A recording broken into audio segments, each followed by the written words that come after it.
go to the chat box and write your name, your location, and word about how to connect it with this webinar. Okay, so I'm going to play. The music is about 4 minutes, so enjoy the music and sign up.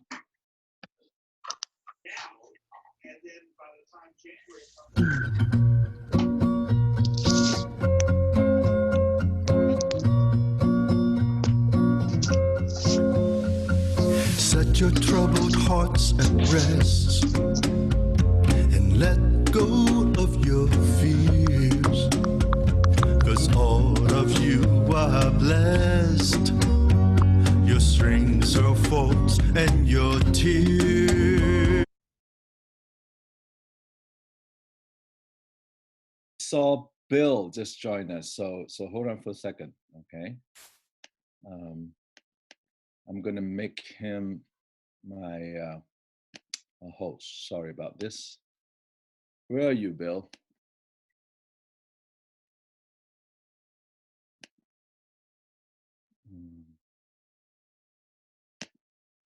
Bill, oh, there you go. Hey, Eric, I'm already the co-host. It's okay, I think. Oh, you're good. All right, so yeah. I'm going back to my original plan now, all right? So I've muted everybody for right now. We were getting a lot of background. Okay, from people, so I was trying to micromanage.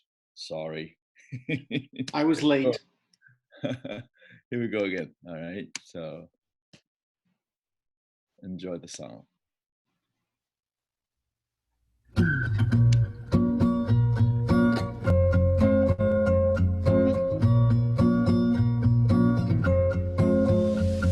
Set your troubled hearts at rest and let go of your fears, 'cause all of you are blessed.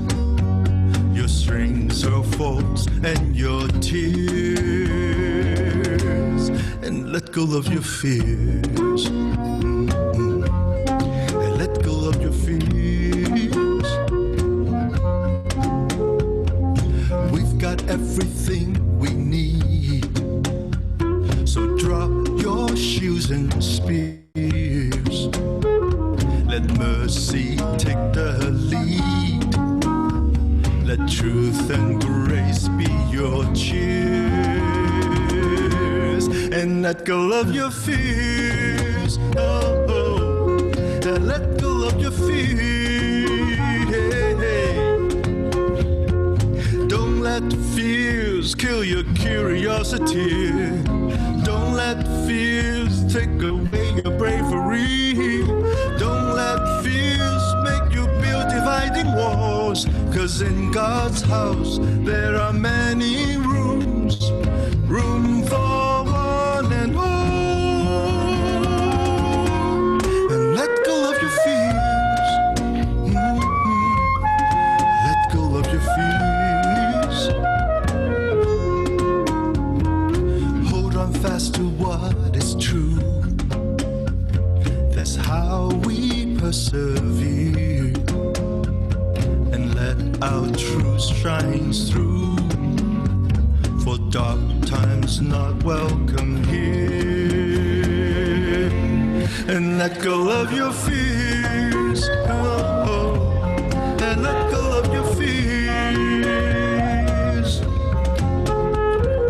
You got power from above, no more fear of fears. The power is called love, yes, love. Share your love, God is here. And let go of your fears. Let go of your fears. And let go of your fears. And let go of your fears.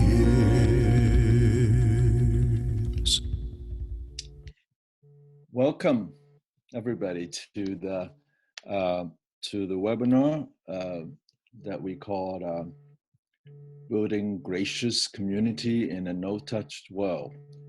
Let's begin with prayers.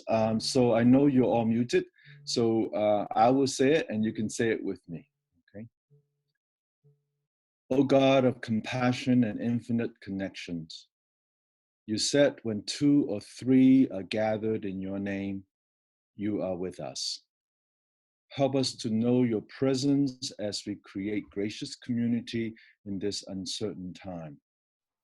Turn our fear and social distancing into grace and holy distancing that respects boundaries and honors and foster each other's wellness. Fill the space between us with creativity so that we can truly connect and be good stewards sharing the abundant resources that you have given us in your creation. Amen.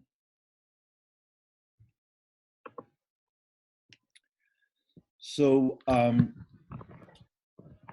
one of the things that I've been praying about, ever since I've been staying home, is to get in touch with what church communities are dealing with, and within a span of 2 weeks, from a full church that at the church I was at, hugging and touching and shaking hands and so on, and taking communion to no touch. And now in California, we just don't have church space. We can't use our church space anymore. So what do we do? And so I decided to do something, by offering some thoughts based on the work that I've done. And so what we'll in the next hour, we will learn how to deal with our fear constructively. And we will find ways to form small group communities via Zoom and other media to foster spiritual and social wellness, to explore creative ways to share resources to meet each other's physical and economic needs, achieving resiliency. And finally, to discuss how to create liturgies in this no-touch world. I have a feeling that that last item is not gonna, we won't be spending a lot of time with that, because we're looking at doing this initial one for an hour. And then for those who can stay or wish to stay, I would stay for another half an hour for dialogue for folks who wants to stay. Okay, so the full content of this webinar will be for an hour, okay, with an additional half an hour for question and answer and discussion. During this time, we will not just talk about how to broadcast our church liturgy. There's a lot of materials out there on that.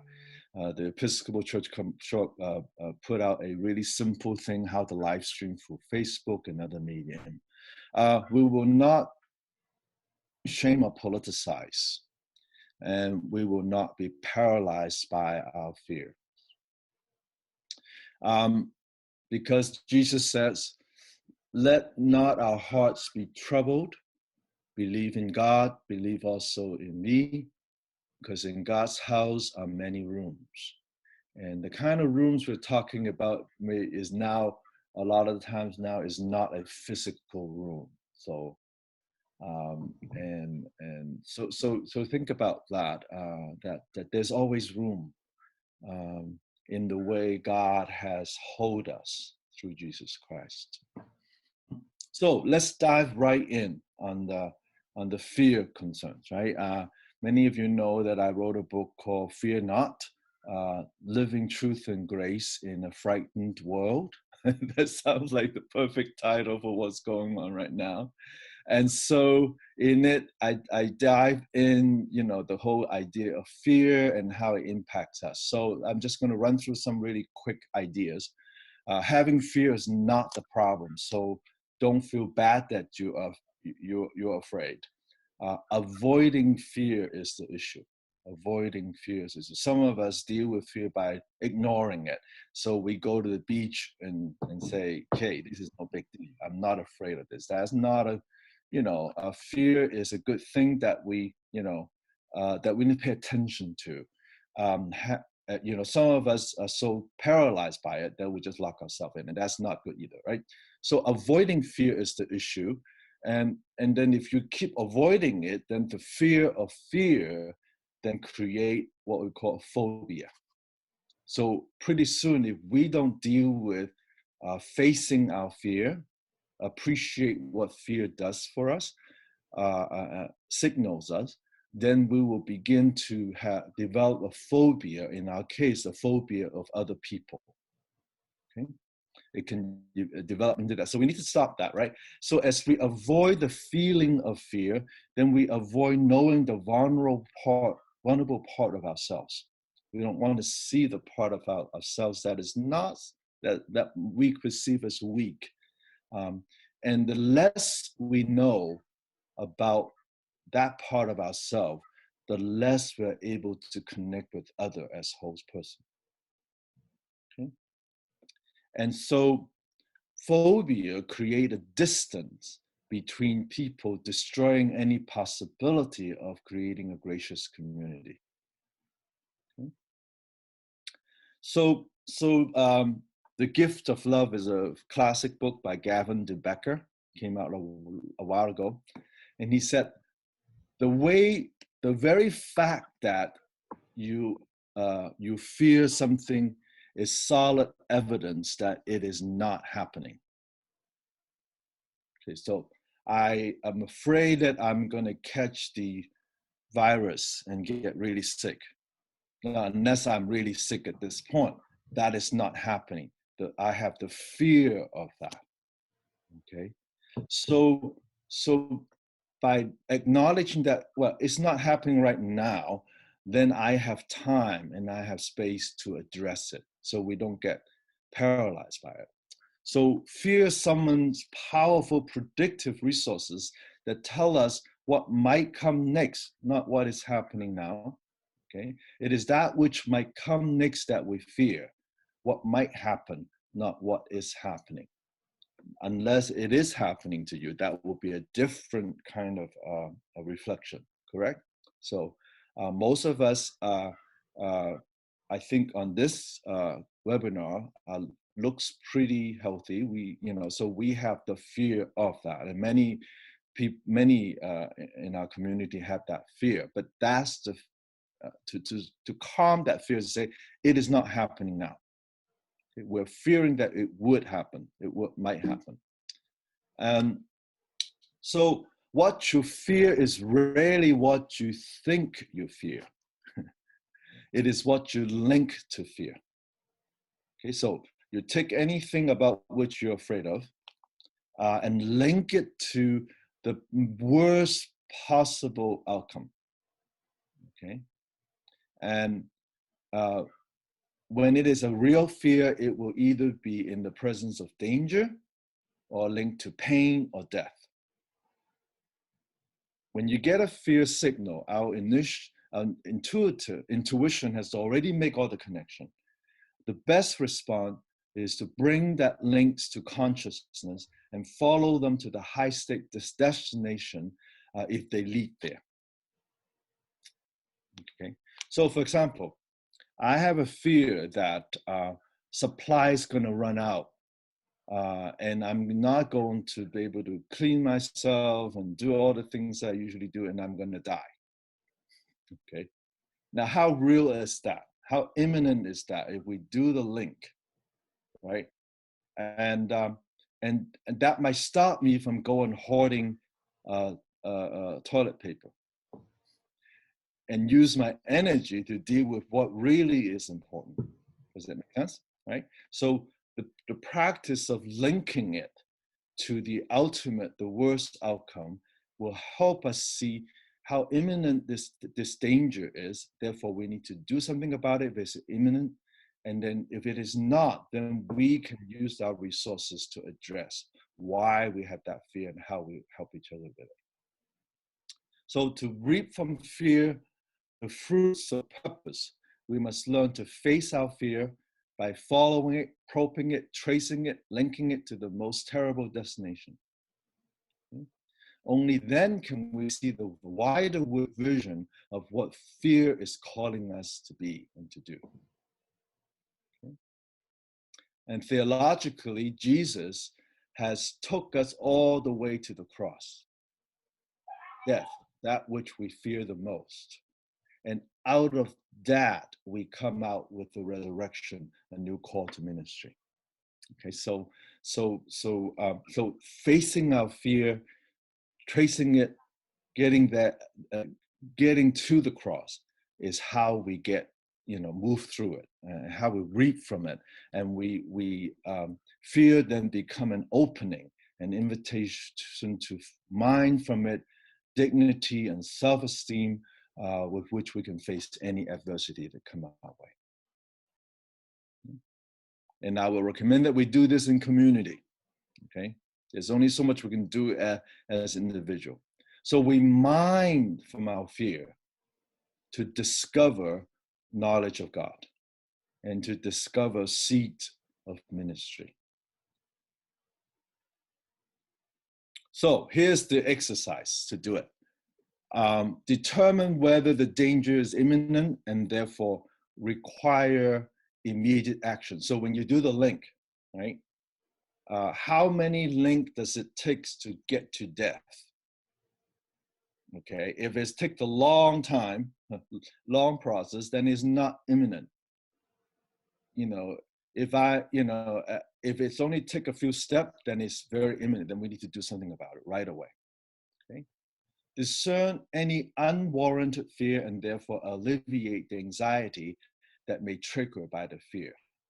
Okay? If it's not going to happen right away, then you lower the anxiety and therefore able to do something more constructive with it. Then you can see fear in the wider context, discover a greater needs and concerns shared by others. Okay. In the book, I have a chart. Many of you who knows my work know I love chart, and I got that from my good friend Lucky Lynch, who is in the group. Wave your hand, Lucky. So I created the chart. On the right side, you will see two scales, okay? The imminent scales. One has to do with how soon is it gonna happen? Is it gonna be immediate? Is it gonna happen in a week, a month, a year, a long, long way? Is it gonna happen? How likely is it gonna happen? Is it almost certain that it's gonna happen? Or is it likely, possible, unlikely, or rare? Okay. And so you list the fear on the right side, and then who and what do you fear, and what personal harm or loss or for you and for your loved one might this fear present? Okay. So I put down 3 scenarios. Okay, fear of death by being infected by this coronavirus. Okay, so think about how in the first scale, how soon can that happen? If you think about calculating your age, okay, and your condition, your precondition or pre-medical condition, right? So what does it take for you to get infected? You go out, someone sneeze on you, or you touch something, you don't take any precaution, you don't practice social distancing, and you catch the virus. That could happen tomorrow, okay? And for you to get sick, it takes 2 weeks, a week. And for you to get so sick that you would die, that might take how long, right? And that depends on your age, right? You may not die from it. So that, so how would you rate that for yourself from a scale of 1 to 5? Okay. Can you do it? Okay.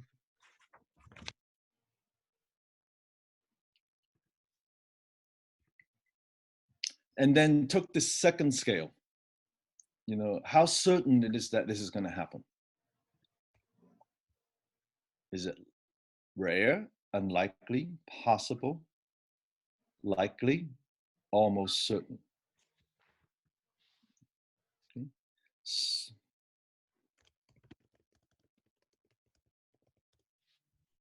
For me, I rate both scale at around 3. So that, so total score is 6. So I really need to do something about it. But I'm not going to go crazy about this because I do have time to do this, right? But if you rate the first scale as like, I got infected already, it's immediate, 5, uh, a 5 or 4. And then, then you really need to, go to the emergency room or get medical help, and so on. Does that make sense? So take the second one, the lack of food that will lead to death. Okay, well, how would you rate that in both scales?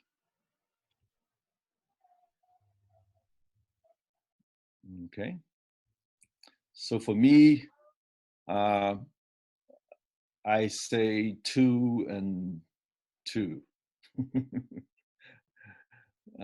Maybe 1 and 2.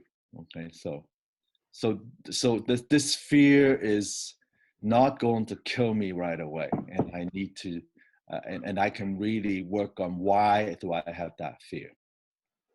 Where does that fear come from?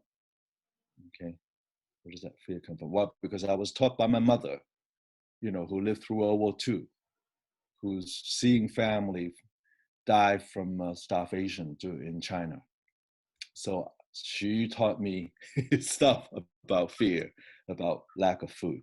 That's why I have this anxiety. But now I've done this clear reflection, I'm calm. I don't have to go on hard food. I can actually help people share food. Okay. And then, of course, lack of money, which is a big one for a lot of people. So I'm not going to go through this, but I'm offering this as is somewhat analytical because some of you know that I'm an engineer. Okay, so this is how I work with it, and this is helpful to you. Use it.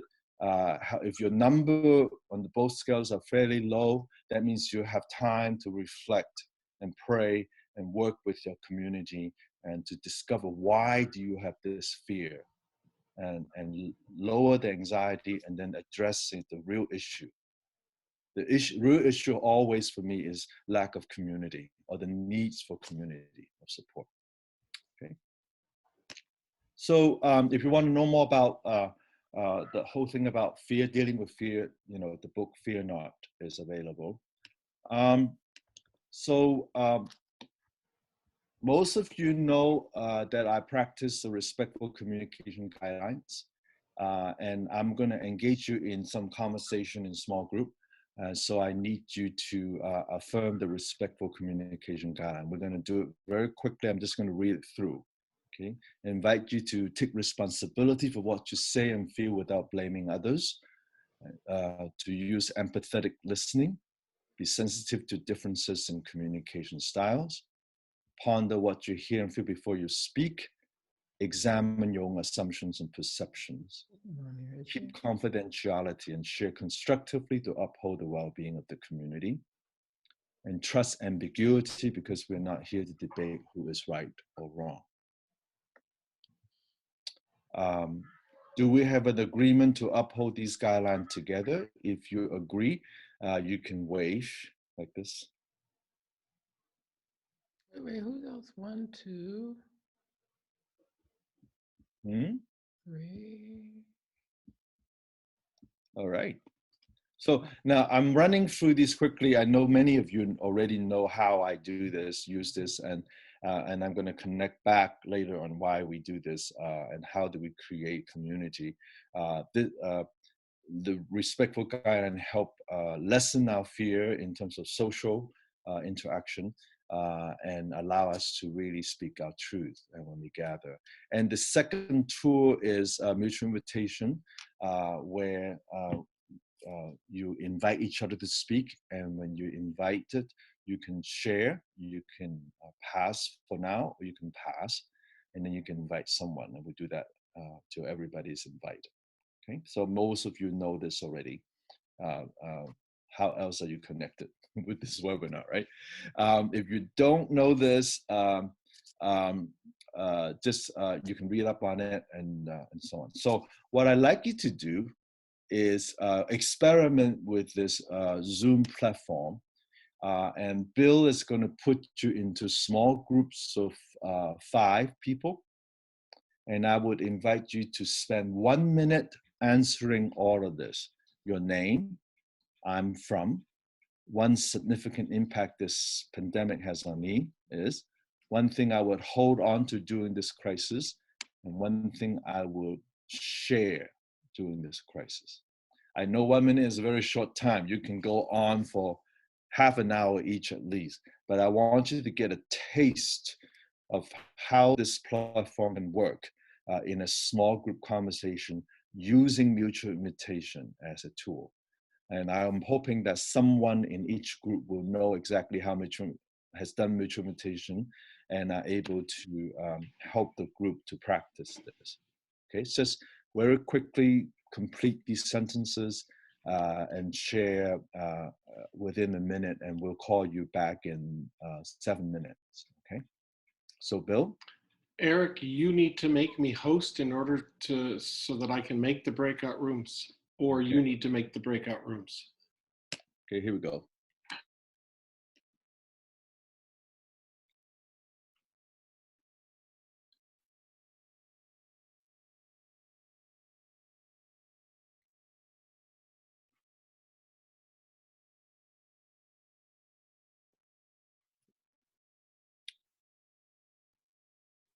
So you can.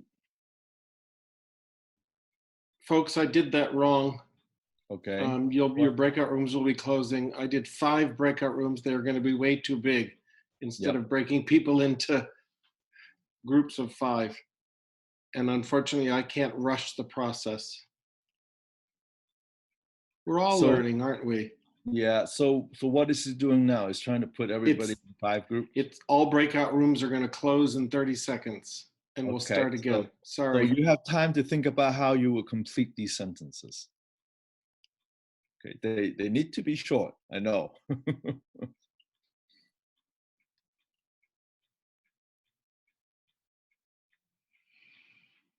15 seconds. All right. 10, 9, 8, 7. The sun is shining in New York. There's good happening. Okay, recreate. How many? 60 participants. Oh, that doesn't help my math. There. Okay. There we are. 12 groups. 12 groups. Here we go. Rooms are going to start now.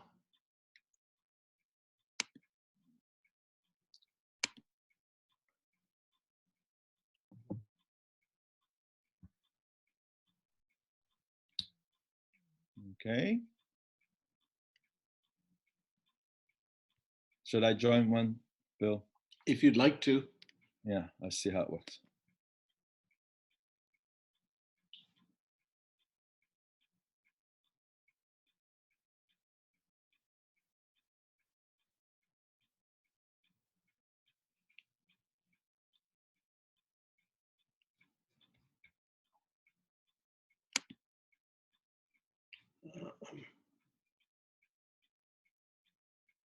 There. The others are going. Exit full screen.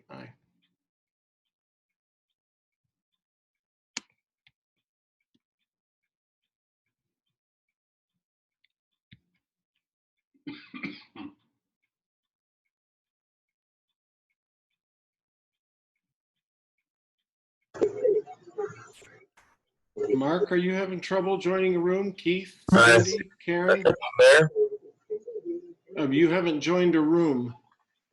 Or did you just join our call?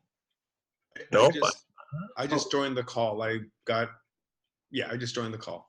Okay, Mark and Keith, you were both assigned to a room. You should have gotten a pop-up to accept. Karen didn't join. Join breakout room. I've been assigned to join. Okay. I'm just seeing the host has opened breakout rooms. Please wait to be assigned. Got you. Okay, because you got kicked out and then okay. Assign to. There. Here you go.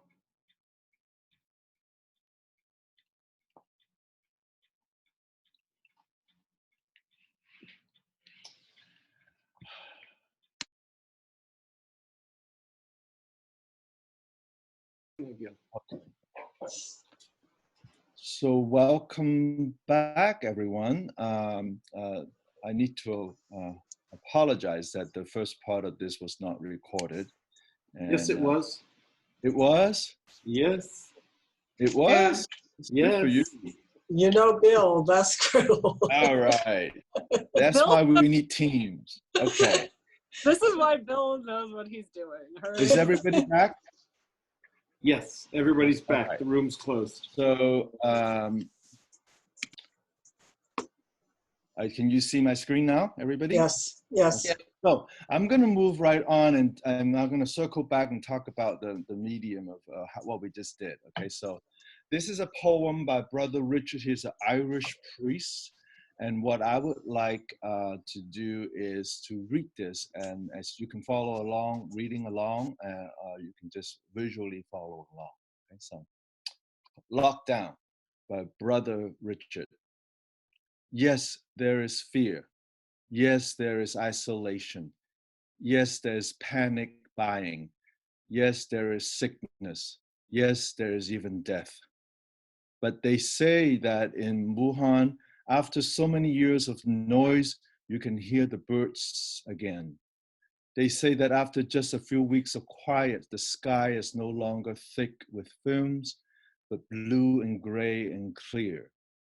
They say that in the streets of Assisi, people are singing to each other across the empty squares, keeping the window open so that alone may hear the sounds of family around them. They say that a hotel in the west of Ireland is offering free meals and delivery to the household, homebound. Today, a young woman I know is busy spreading flyers with her number through the neighborhood so that the elders may have someone to call on. Today, churches, synagogues, mosques, and temples are preparing to welcome and shelter the homeless, the sick, the weary. All over the world, people are slowing down and reflecting. All over the world, people are looking at their neighbors in a new way. All over the world, people are waking up to a new reality, to how big we really are, to how little control we really have, to what really matters, to love. The sky is clearing. Spring is coming. So we pray and we remember that, yes, there is fear, but there does not have to be hate. Yes, there is isolation, but there does not have to be loneliness. Yes, there is panic buying, but there does not have to be meanness. Yes, there is sickness, but there does not have to be disease of the soul. Yes, there is even, but there can always be a rebirth of love. Wake to the choices you make as to how to live now, today. Breathe. Listen. Behind the factory noises of your panic, the birds are singing again. The sky is clearing. Spring is coming. And we are always encompassed by love. And everybody say this together. Open the windows of your soul, and though you may not be able to touch across the empty square, sing. So, let's talk about social distancing. Social distancing is problematic for Christians in a very fundamental way. Jesus fought against the way people in his time distanced themselves from those whom they consider unclean. Okay? The lepers, the women who are going through the period. And all of these is based on fear. Okay, so social distancing based on fear is problematic. Okay, and Jesus' solution to much of this dealing with distancing of the unclean is by touching. He touched people and shocked everybody and healed them, you know, and communion, of course, is about touching and sharing the body, right? So much of our imagery is about closeness. So this social distancing is an issue. Let's just admit it, okay? So I would like to introduce a new term called holy distance in. Okay, holy distancing. I heard it when my good friend Ada Nagata Wong praying holy distancing. And I said, oh, there's something going on here. I want to play with that a little bit. So holy means we set aside space, the distance. And I like to add that in to say to include as opposed to exclude or to be fearful. So holy distance in, honor each other's space and wellness, not based on fear or self-protection, but love and respect and the protection of the other. And it respect boundaries and create sacred space. You know, women for ages have been talking about their space being violated. It's time to learn this, okay? That there is that holy space, and think of social distancing is naming that holy space so that we can include each other, not to exclude each other. So this is my definition, maintaining holy distance in order to include the other, paying attention to the other's wellness. So in ballroom dancing, maintaining that space they call the frame is what makes the dancers graceful, and in a large group that it avoid accidents bumping into. There need to be space between the pairs, right? So that's a good metaphor for me, even though they're touching. Okay, so how can we make the greater distance between us holy, graceful, and gracious? That's the question. Not to be fearful of other, that I'm going to get a disease from you. I'm going to give you the disease, which is, you know, but how has this space become holy? Okay. We can still dance together, but the grace margin needs to be wider. And for those of you who know my work, grace margin is a term that I use. And the choreography needs to have new ground rules. Right? So if you look at the CNN's debate or the CNN's, the camera work is completely different because it's a wider shot with the two debaters 6 feet apart. It's a wider shot when a anchor is interviewing someone 6 feet apart. So we change the way we capture that, right? So the ground rule needs to be different if we may say that this space is important, this space is holy. Okay? So how do we create holy distance in using our liturgy and gathering in cyberspace? One of the big complaints I have about cyberspace is that it doesn't have touch. Well, now it's a perfect medium for this time. How do we create to use this space in between us, like the Italians, that they are singing to each other in the balcony, in the where they're, even though they're far apart from each other. Okay, and so on. And so those are the kind of questions to think about. Instead of thinking about it as a problem, think of it as sacred, something that we can recreate together. So those who want to know what grace margin is, look at Inclusion Making Room for Grace, which is an old book that I wrote. Okay. So here's the thing. All of California now, for those of us down here, has just lost our worship space. We cannot go in there. We can't even, my bishop just told us that in San Diego, just told me not able to live stream in the church space because our governor said that stay home. Okay, so the traditional time and place where we connect, where we have community, where we hear truth is lost. So the first thing we need to do is to grieve that loss. You need to help people to grieve. Okay, and you know the grieving process, right? The 5 steps. Okay, I won't go through that. And then ask the question, what were the exchange of the traditional time and place? What were the exchange? What do we get out of going to church by Sunday morning or whatever time, and for the hour and a half that we are in the space? What do we get in return, right? And in the Holy Currency language, for those of you who study with me, we exchange relationships. We go to Sunday morning and at that time to exchange for truth. Okay, truth about what's happening in the world, the preaching, truth about God, and how God challenged us with the truth, and get wellness, spiritual wellness, social wellness, and then money. Okay, many churches still collect money, actual money.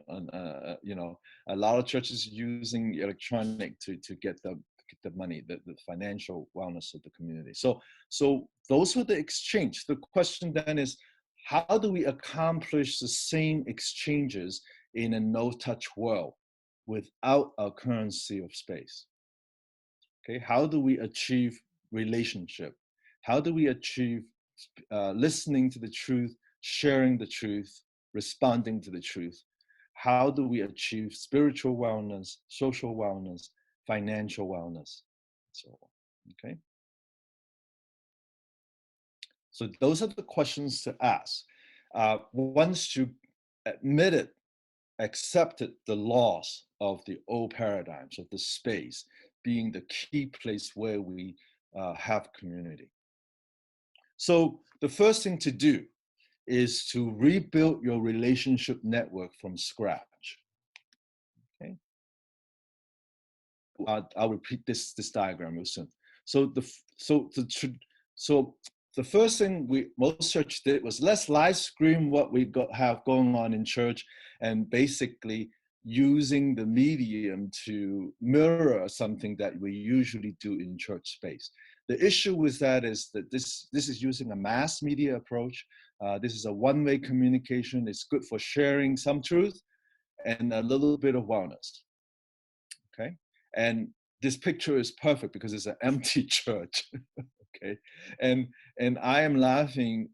You know, does it make sense anymore when you can only have 10 people in church, sitting 6 feet apart, if any, and shooting a preacher preaching? Does that make any sense? Does that make any sense to see a priest consecrated in wine and bread in an empty church? Okay, that would be a big question, right? My bishop says, don't use the church, find other ways. Okay, so often in this mass media approach to replicate what we had, that means we hadn't grieved the loss yet, right? Is we're missing the intimacy, the two-way communication, and the listening that is required. Okay? And so in this no-touch space, we need to rebuild our relationship networks from scratch, because the Sunday touch time is no longer available. Okay, so here's what I suggest. Phone tree. Okay, phone tree. If you haven't done it, you need to start creating a phone tree. One simple way is, you know, map it out. I'm gonna call 2 people, that person's gonna call people, and they have the list, and you can disseminate. Phone tree was used a lot for disseminating information, and I like to have it go both ways, to gather information as well and to build community. So here's my proposal for weekly missional phone tree. Okay. So if you're a church leader, call 10 church members, 2 person a day. You have a lot of time at home. For those of us in California, we're stuck at home. Call 2 person a day for 5 days a week. Propose a question of the week, question of the day. So the central leadership can create that topic of the day. Listen to the person you're calling, their needs, their interests, and their gifts. Get feedback to them that you have listened and have some more conversation. Record and report that information to a central place, and also offer information and instruction for the person you're calling in terms of what's opportunities and availability for community. Invite that person to call 5 other church members and do the same thing. Invite that person to call up to 5 friends who are not church members. This is the missional part. Okay? So they're calling 2 people a day. Okay? You can text too, and email would be another option, but calling is better. And then keep track of who's calling who and pay attention to those who are not covered. And then make sure that they get called, okay? That would be a simple internal and external phone tree. So when you're calling your friends outside of church, same thing, topic of the day, listen for the interest, feedback, report back, gather information, invite that person to call their friends also. So we're using 3 degrees of influence and to spread this relational network. Okay, so what is not only connecting people within the church, we're also looking at connecting people outside your church and making your church using this opportunity to be missional, not to evangelize, just to listen and be friend to your friends and ask them to do that. That is, okay, so then the other option is what we're doing, Zoom. Okay, and this is not you. This is just a picture I have. Okay, so so the first thing that people say to me when I say let's use Zoom or something like that, they say, well, we have elderly people who don't have computers and they hardly can use the phone. Well, my solution is that why don't you get on Zoom and have people who only have the phone have members of the group to call those people. Okay, and if you can FaceTime, that's even better. Okay, and put the phone in front of the computer, and the other side they will be able to see, and they will participate in community. So in your Zoom group, you can actually include those who doesn't have the technology. All they need is a phone to be part of that community. So no more complaint that you can't use this platform. People only have a phone that they cannot, they don't have a computer. You can ask each small group to take care of 2 person who only have phones. So the arrangement, the network will look like this. You might have a large assembly like we have. We have about 60 people here. Okay, and then we can go into Zoom small group like we just did. Okay, and we just did a very simple, sampling of that. And then when we're in the group, we say, let's call those friends that doesn't have a computer. Okay, and then you function as a group. You invite each other. You can do the invitation and make sure everyone is included. Okay, so the purpose of the assembly can be, could be sermons, could be input, could be, more often one way. Zoom will get you another way. Live stream, it's only one way. You can pre-record that even. Okay, and then assemblies are good for sermon, music, giving information, instructions, and also prayer, corporate prayers. The small Zoom group is where you exchange for the things that was lost in the church space. That's where you build relationship. Remember the small groups that we have? We only have 5 minutes, but I got to know 5 people from Canada, from Michigan, Oregon. It was amazing. You can use this small group for Kaleidoscope Bible sharing, for those of you who know what that is basically Lectio Divina using mutual invitation. Truth, dialogue on issues, sharing on concerns and needs. So feedback from the folks, prayers, commitment to creative ways to support each other. Okay. So, and then you need to equip your group leaders to have the tech skills and gracious leadership skills to manage those small groups and connect with the central leadership. Okay. All right. So the training needs include a team of digital natives. You know what they are, right? Digital natives to help raise the technological skill level to connect across the board. So this you would dispatch the team either by phone or and to help people to get connected. And if they need to go in person, make sure they use all the precautions, holy distancing. The Zoom group leading this training and create a technical team to maximize the use of media for the assemblies part of this networking. Best practice for live stream, how to give presentations, sermon that works. Music, how to present music, how to create dialogue, how to get feedback, how to do prayers. Okay, so, all right. So let's go to the third part of this. How do we share resources? Lucy Ozen is a writer who was writing in New Zealand when the earthquake hit Christchurch area. And she observed that the community was very resilient. So they come right back. I mean, it's amazing to watch this little community do this. And she found out that this church actually had a time bank that they had created. So time bank basically is that they have a database of what people can do and share. And then every hour is equal to every hour that you send. So if I spend an hour walking your dog, I gain a credit for an hour. Then I can use that hours and say with another person who's a lawyer. So I get a consultation for an hour. And that lawyer then get an hour, and that lawyer get to learn how to play guitar from another person, and that person get an hour.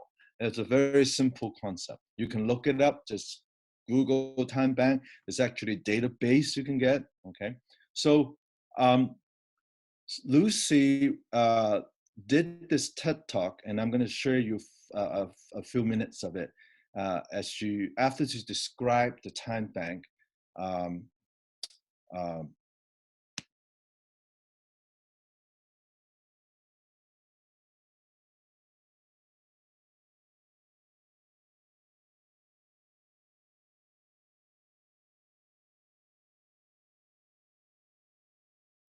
So I want to summarize that in order for our community to be resilient, we need communication capacity, social capacity, cultural capacity, and community efficacy capacity. So communication to have an effective network, which is what I've been talking about up to this point. Building trusting relationships through the social capacity.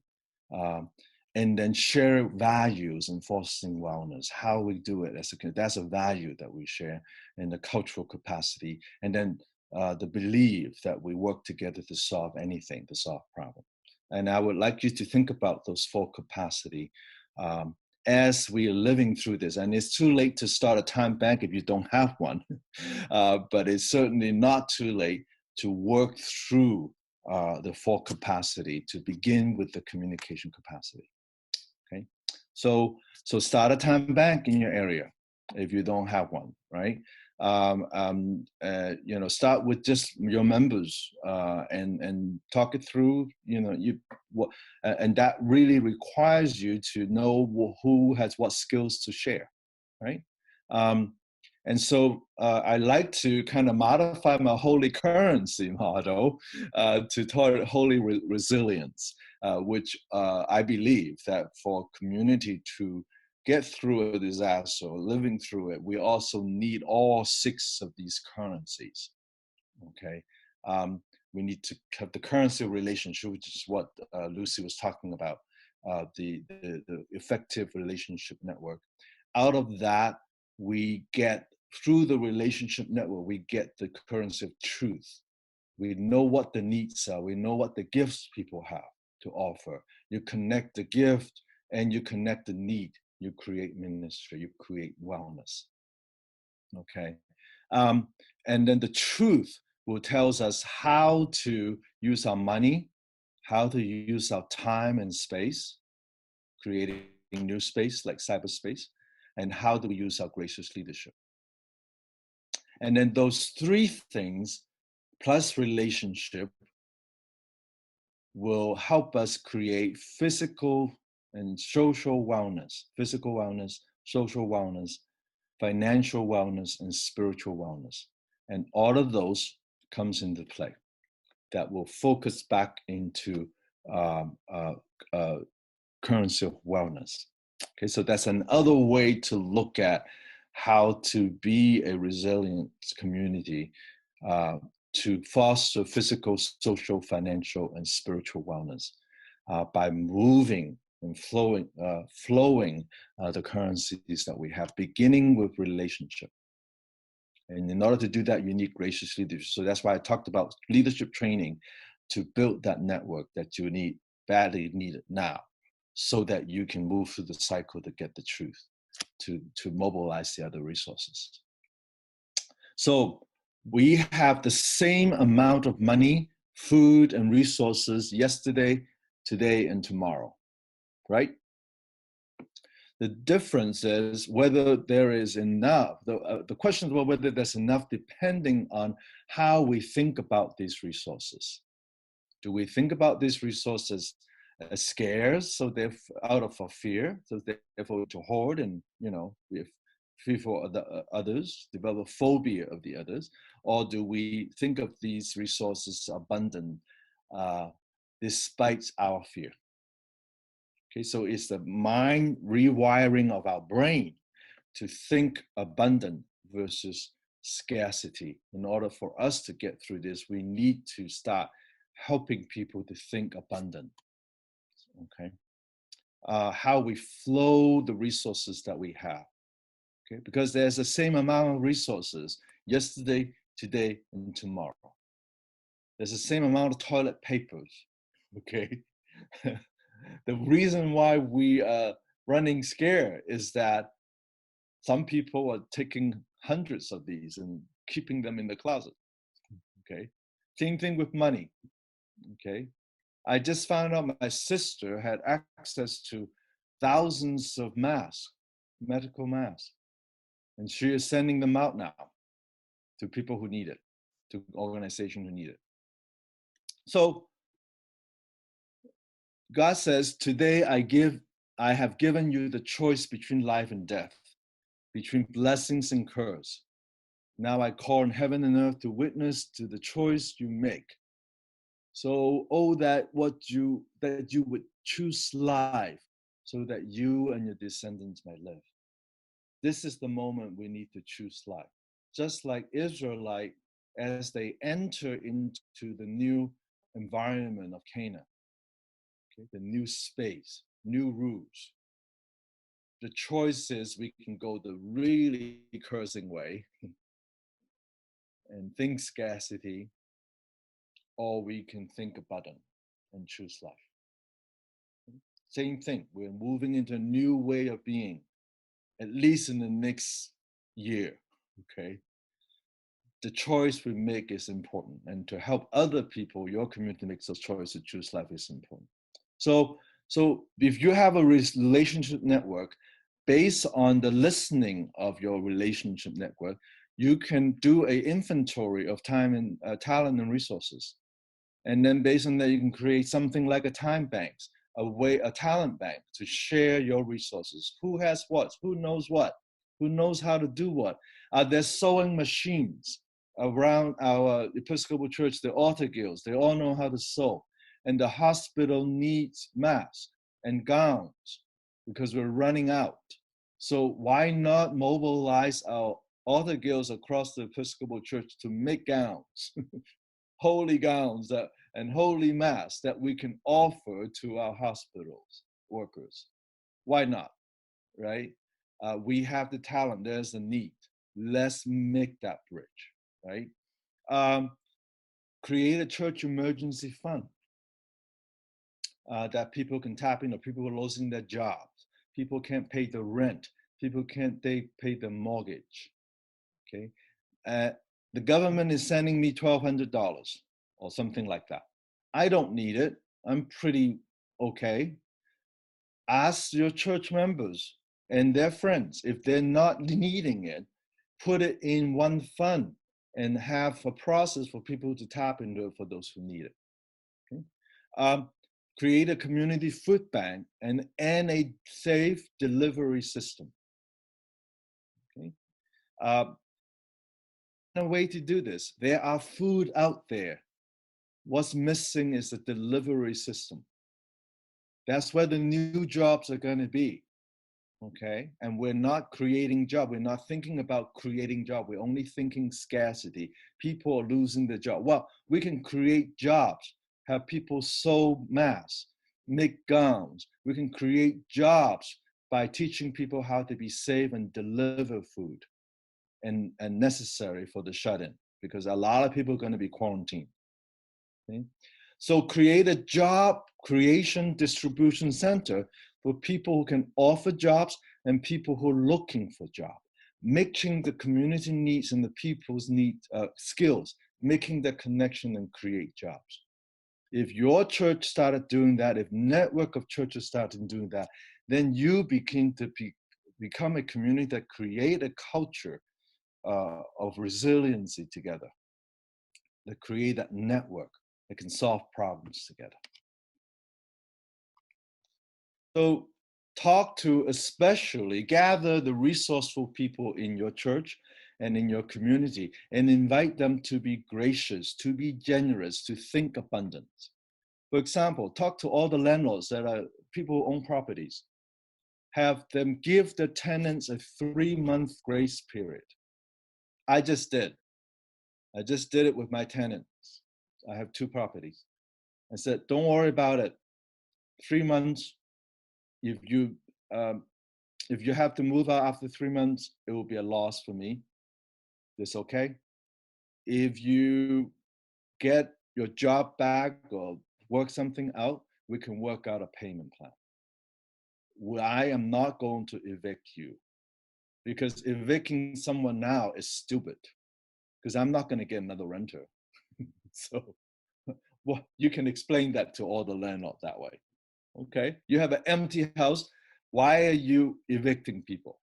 Let them stay. Be gracious, because guarantee the government's going to give us a tax break on property tax and other things, and then we're paying it forward that way. Be gracious. Ask the business owner to give the worker 3 months' salary that enough to cover the living expenses. Pay it forward, because the business owner is going to get loans, get help from the government. Okay, don't think out of scarcity and fire everybody, and don't give them health insurance. Be gracious, and then pay it forward, and it will come. Create an emergency fund that resourceful people can give into. Rent so that people can get the rent grant, subsidize, so you can actually subsidize this small business so that they can pay the worker. Okay, you need to create opportunity for those who have money and resources to put their resource. You can dispatch them that way. And if you know a bank president, have the bank president give a 3-month grace, a mortgage payment. They just collect the final payment 3 months later. That's all. Doesn't cost them that much, really. Okay. It will relieve a lot of pressure. Talk to civic leaders to create an emergency job training and dispatches process. Like the rising job is delivering job. Technical help for those who are not wired. Healthcare assistant if our healthcare workers are depleting because they're getting sick also. Help the shut-in. Challenge manufacturing company to make goods to meet the shortage, the expected shortage of things.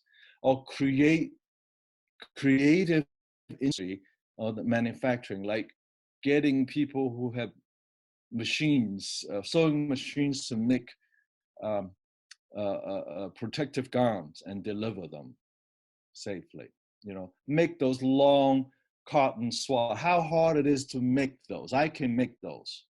Okay. They're saying we're running out of those. Well, let's get some stick. Let's get some cotton. Let's make thousands of them, disinfect them, and send into the hospital. How hard is that? You know, get someone rich to give the money to make that happen. Okay. So I'm talking about if you know the resources that you have, if you know the needs, you make that connection, then you begin to see how your community come back alive by working together. There's a lot of people can make food, for example, at home. Well, that's another big issue with health, right? I'm not going to do that. You know, talk about with other business owner in your community. Hotels. Hotels are empty now because no one is traveling. So, and yet we will have people who need to quarantine themselves so that they don't infect their family. Say they just come back from overseas, they need to stay in a place for 2 weeks away from the family so they don't infect the family. Well, hotel is the best place for that. Ask the hotel owner to provide that.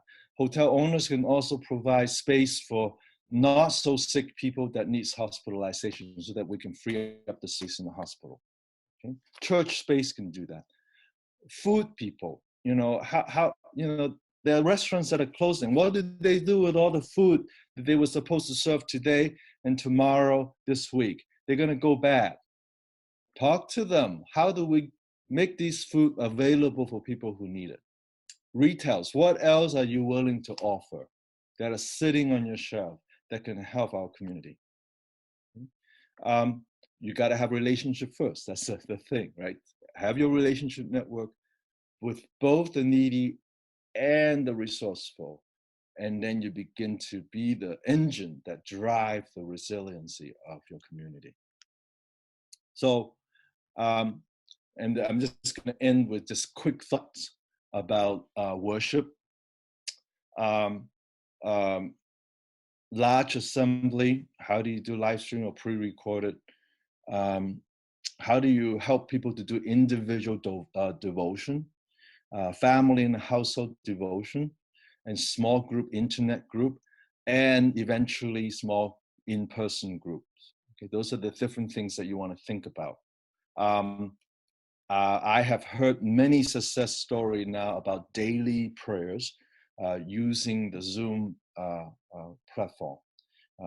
Morning prayer, set time for people to check in, to read morning prayer together, noonday, evening compline is a great way for a daily connection that people can have, because more and more people are stuck in their home.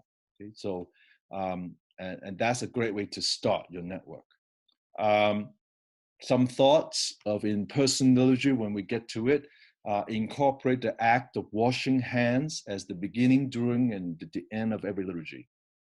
Say a prayer about it, right?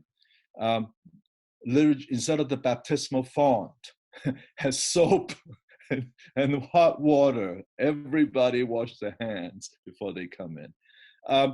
Think of a liturgy at home that's modeled after Passover. Instead of the Eucharist, which can get into technical issue in terms of some denomination, the Passover liturgy is more ancient than what Jesus did, right? Think about using something like that for home, family at home to do, that will connect like the Eucharist with. and then define and teach and practice holy distancing in terms of how we greet each other, seating arrangement, how we do the peace, and how we do communion. We can certainly spend more time in the future if people want to continue to meet in this format. Jesus said, "For where 2 or 3 are gathered in my name, there I am among them." And so in this new environment, new space, that's the question: how do we gather? How do we gather respecting that holy distance that we need to have? How do we make that distance creative? Okay. And I'm going to end this portion of this, and then we're going to, if people want to stay for conversation, we can. Okay, so, everything we do in the Kaleidoscope Institute, we always ask for Grace Economic donation. So if you appreciate this webinar, please go to our website and make a donation between $1 and $100. Okay, so we will appreciate it. Some of our programs include Building Bridges Now, which is a curriculum where you can do online. We're going to modify it so that you can have conversation about race and other issues. We actually do anti-racism training online in this format as well. And then we have the Holy Currency curriculum, stewardship, incubation, and interim ministry. Most of these are done online now, not in person. You know, so check us out and stay connected. Before I end with a little worship piece quickly, I have a quick questions to ask you all. Do you find this way of meeting or sharing helpful? And if I were to ask you, I'm thinking about meeting this way once a week, same time every week. How many of you would be interested in that? Okay, so if you would put in the chat box that says, show me your interest, we will be using the same Zoom connection. So keep that Zoom meeting number. Bill's gonna help me to do that, right? Make sure this is the same number. And let's put it this way, I'm gonna be on again at 1 o'clock next week. And for sure, but let us know your interest in this so we can spend more time focusing on, say, liturgy. I know I went through that in 5 minutes. We can focus more on the different ideas that we have to help your community to be resilient. And we can focus on this networking concept. And we can also use this time to share ideas. People who have done something new and found that to be helpful. And then we can find a way to share that in the touch point, the Zoom point that we have once a week in the foreseeable future will help us kind of have a touch point to share those. So if you're interested, let us know in the chat box, okay? All right, so for this part of it, I would like to I would invite you to all read the white bold-faced letter. Okay, this is a song I wrote this week called Don't Be Afraid. And I was gonna do it live music performance that, no, I don't have the energy right now. So we were just going to read it responsibly, okay, as our ending time. And then after that, I will stay for whoever wants to have conversation, okay? All right, so. You want all microphones unmuted? I think there's a function where everybody can talk together rather than just one. Can you see that, Bill? I saw that the other day. We're unmuted. Participant management. Got it. Well, we're all unmuted, so I don't know what you were looking at. We'll talk about that Let's later. all mute. All right. So I will start and touching not allowed. farewell to crowds. All are touched by grace. Don't be be afraid. Social distancing, rules threatening. All are touched by grace. grace. Don't Don't be be afraid. shut down, fears abound. Where's the ground? All are are touched touched by by grace. grace. Don't Don't be afraid. Lock up, jubilee, captives are free. All are touched by grace. Don't be afraid. How well do I live? Give and forgive. All are touched by grace. grace. Don't Don't be be afraid. afraid. Waiting, wondering, autumn or spring. All All are are touched touched by by grace. grace. Don't Don't be be afraid. afraid. All All are shall be well. All All shall be well. well. All manner of things Shall be well. All shall be well. All shall be well. All Manner of things shall be well. all shall be well. all All shall be well. All manner All things shall shall be be well. well.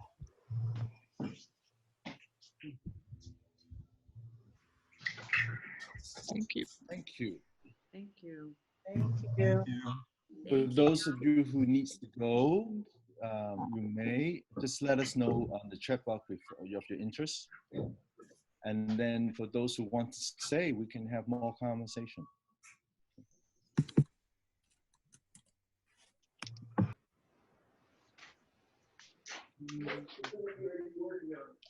Oh, my math. Have you already done 30 minutes math? No. What has your computer's time today included?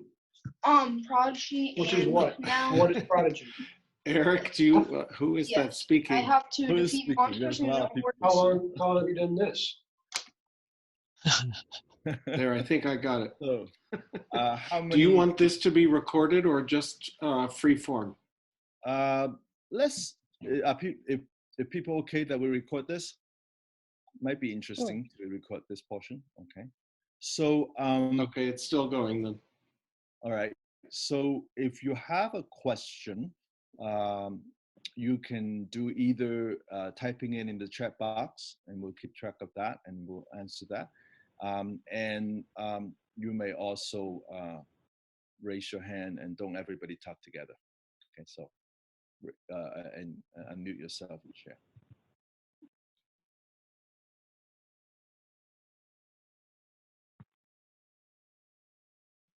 Oh, Eric, I've got a question. Mhm.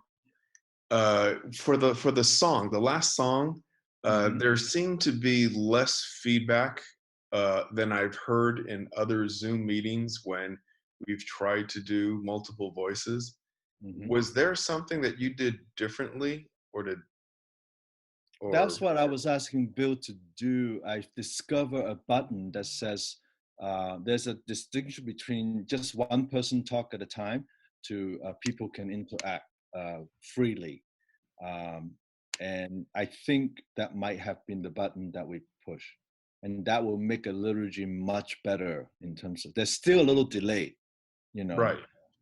But it was much better in terms of call and response kind of thing. Exactly. Bill, can Yeah. you say what the name of that button was? No, I can't. Can I'm you looking. make me the a host and I can find it? We're learning all together here. Let's see. Where do I give this back to you? I don't know. Shoot. Let me see. Meeting. Manage participant. Where did I find that I button? know I've done this before. Yeah. We But don't do it anyway, very often. I would say go to Zoom and ask. Okay, so they will help you with that. But I found that button, and maybe I set up the meeting that way. That's what it is. I set the meeting up with it. Yeah. Yeah, that's That's what I it. figured. It's in when you go to Zoom as the owner of the account, you can set preferences in all kinds of ways. Okay. People to be muted automatically when they come in. Meeting doesn't start until the host gets there. There's all kinds of things like that. Right. So in the setting up the meeting, you can do that. Right. So, and also you can save a lot of people grief when you don't have a large group, to set up the meeting so that the video come on right away. They don't have to do another click. Extra click is a mile away for people who are not techie or digital native. Okay, so set up the meeting so people, the video will come on right away. No password needed to get on, and click the button of participant can talk to each other freely. Yes, Joyce. Joyce. Yeah, so what is the button that actually helps us to respond in sync? Because we were doing this in our clergy group. We did morning prayer together. It was wonderful until we all started speaking together, responding, and it was the cacophony of sound. And so that's what you were just talking about. What would you do in the Zoom preferences? What would you look Hi, for? Joyce. It sounded to me like where Eric found that was when he was setting up this meeting. There are preferences you Right. can click on. The Zoom preferences, but was You there? scroll down. Yeah, a lot of people don't look far enough down from the Zoom. Okay, because I want Scroll to. down, and there's different options you can set up the meeting. Okay, If you don't find it, contact me. all right. Well, I'll let him know. Okay. Yeah. Great, Or thank you you. can just go to, Zoom people and help and say, how do I do this? And they'll give you that. Right. Mhm. We were letting the leader's voice take the lead, and we were all kind of softening behind it, Mhm. Yeah, finding ways. Okay, thank you. Keith asks, is there a way to have the chat input feature appear on the top instead of bottom? That's my issue too. People can't find it. You had to tell them to go to the bottom, and it's just a little thing.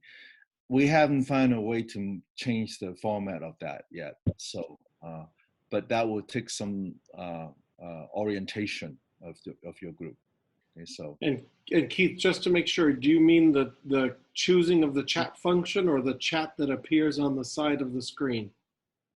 So I see the chat. It's on the side of my screen, and then for me to respond to somebody, I see the type message here is on the very bottom, and then the newest messages are also on the bottom.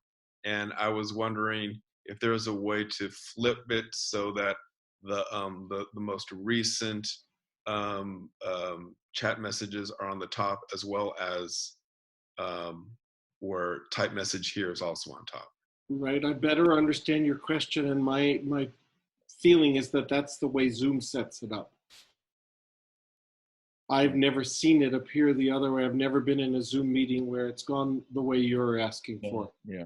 But I hear what you're saying also. So that the top is the current stuff. It's in other platforms, that's the way it works. But I've not seen that in Zoom. Good question to look into. Yeah, you might want to send Zoom a comment on that, because we can't be the only one. It's not that user-friendly in that sense. My first time was, where is this? I couldn't find where to put my comment. So the questions, reflection, comments, noticing, wondering.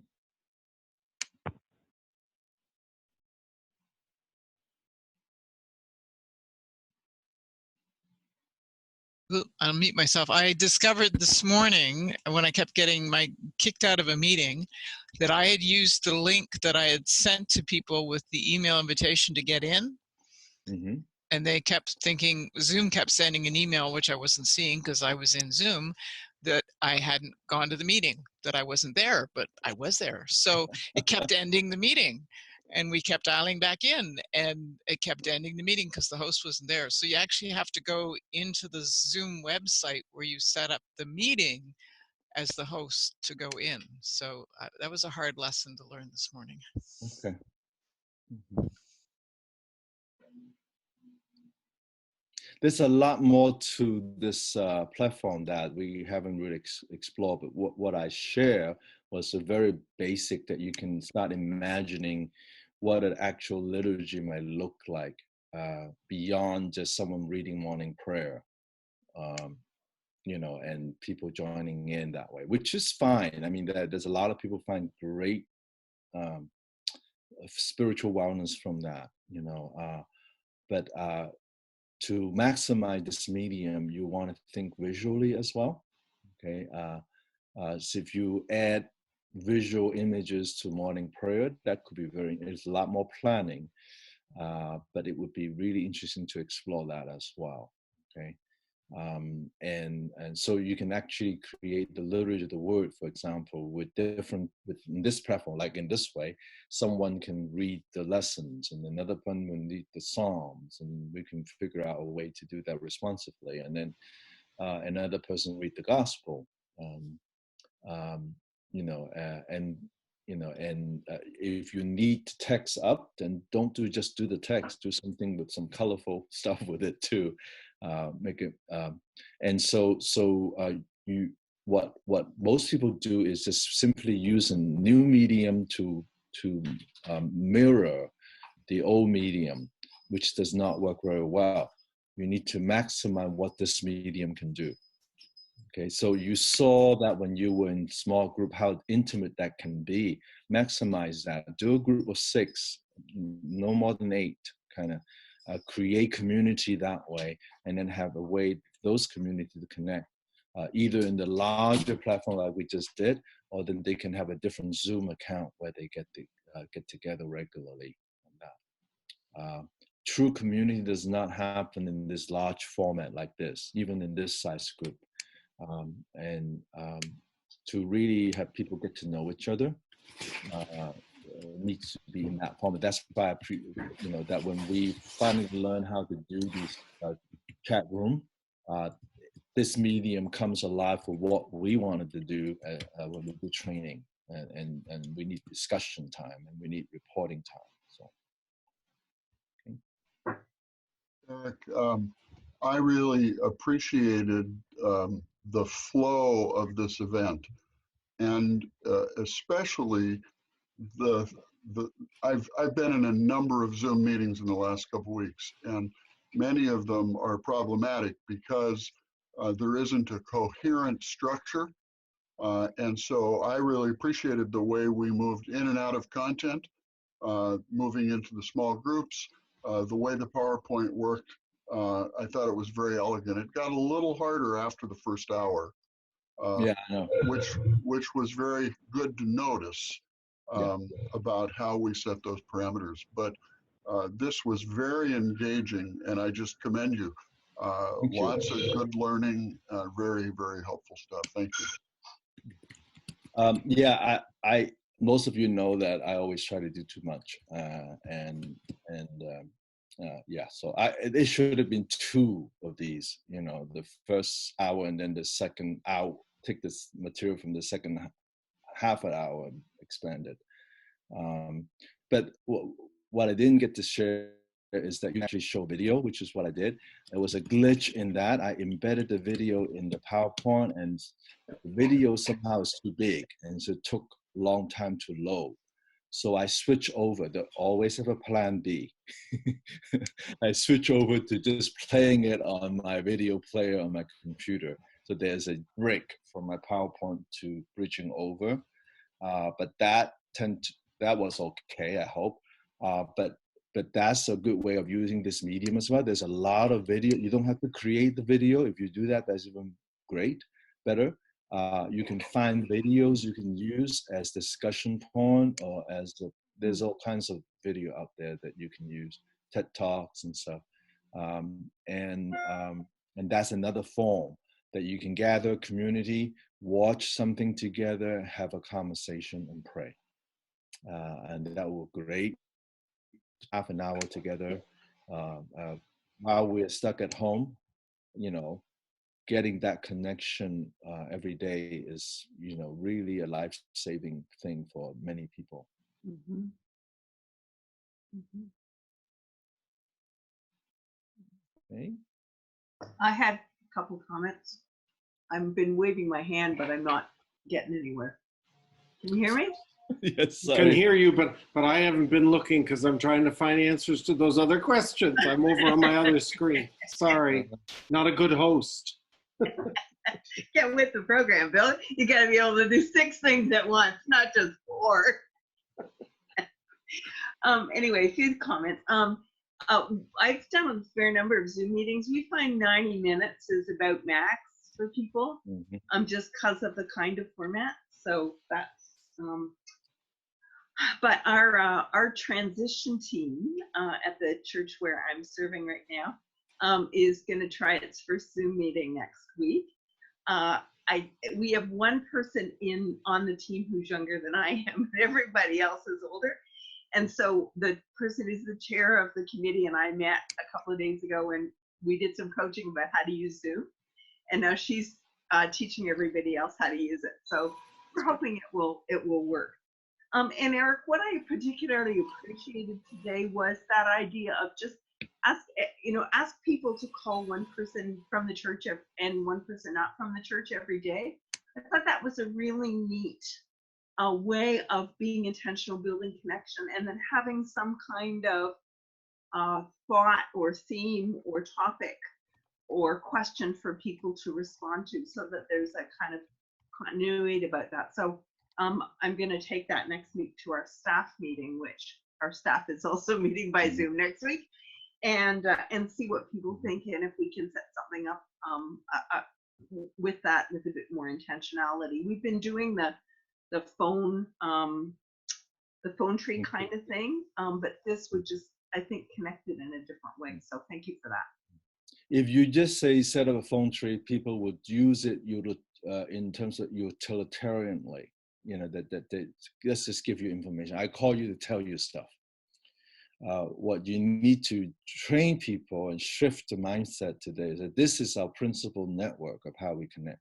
Right? Now, the pastoral care team are the ones who are doing it, so they actually have been using it in a good way. But I think the idea of having a particular question would just be kind of interesting. You know, it would make it would give it a different lens. And calling people non-members is really key to this. You know, not just people in your church, but also, call your neighbor, call your coworker. You're not seeing them at work because you're not at work in the place, right? And just be the nice neighbor to listen to them. And that's going to make a huge difference in how your community connect. And you might discover specific needs that people have. And then you can also go back to our network to mobilize the resources that can support the specific needs that you heard. The whole point of building relationship network, internal and external, is to discover the currency of truth, which would drive you to use the resource in a way that actually are impactful.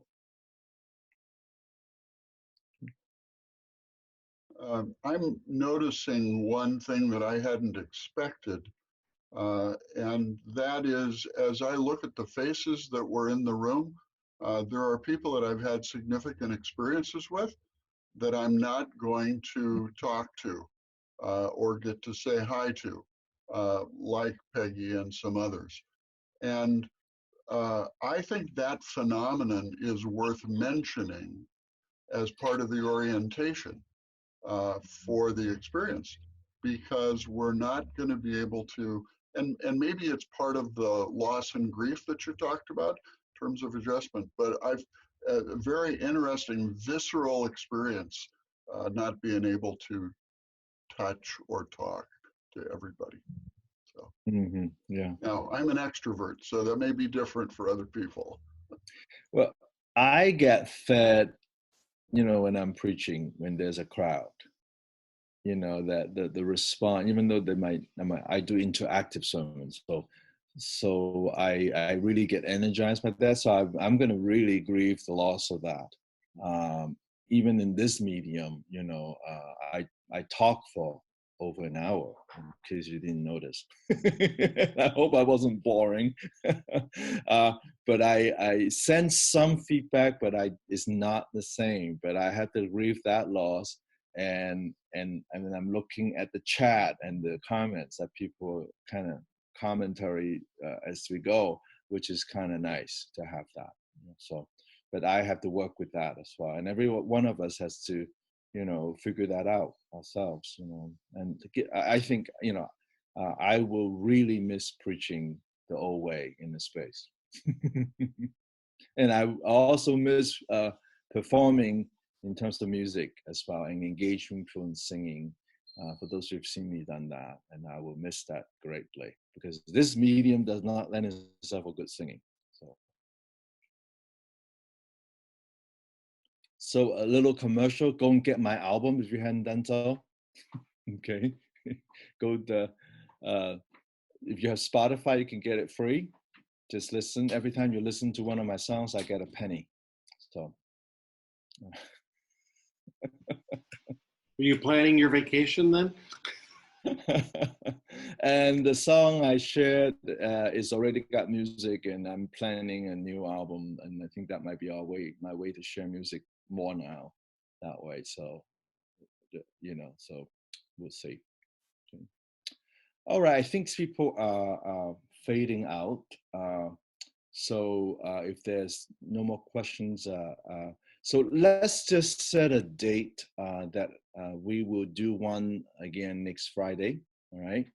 And for those who can, we'll just go to our list and inform everybody we will do it again. And we will probably focus on more of the ideas in the last half an hour that I kind of skim over. In terms, and I think it's premature anyway to talk about tackling the community issues, but it doesn't hurt to start thinking about that. And also, I think the big conversation I hear around is the liturgy, and so we might need to have more conversation about that in next Friday. Does that sound right with the folks that is remaining? That's good, Eric. I have a question about the recording that was made of this. Will that be available to me? I would like to share some of the things you've said with someone for them to see part of it. How would that work, or would they? Please advise. I think we're going to share it through a Dropbox, or wait, we can put it on our website. Yeah, we'll have. If you're okay with that, we should just put it up on the website and probably keep it open to anybody, since this isn't a workshop or something. So the only question I have is that video. Sharing that video might have copyright issues. Yeah, that video with Lucy. Yeah, we can skip that. Can we cut it out? No, that would be a lot of work. Yeah. No, we can. Mm-hmm. We can. It can be cut out, and we can put in a placeholder with the link so that people can go to it. Watch it, right? And you can skip forward and show the section that you want to show. Okay, I know there's 4 sections to this, in case you didn't notice. The section about fear, the section about social distancing to holy distancing. That's kind of like a piece in itself. And then there's a piece about sharing our creating relationship network, sharing our resources, and a quick thing about liturgy. So those are the different segments that was carefully designed. Okay, so, all right. All right, thank you very much. Mark T, what is your last name, Mark? I know, Barbara. It is Tanis, T-A-N-I-S. T-A-N-I-S. Bill has it with an email. Okay, all right. I just want to make sure the diehard staying to the end. Appreciate it. All right, thank you very much. You have a blessed wholly distant in time.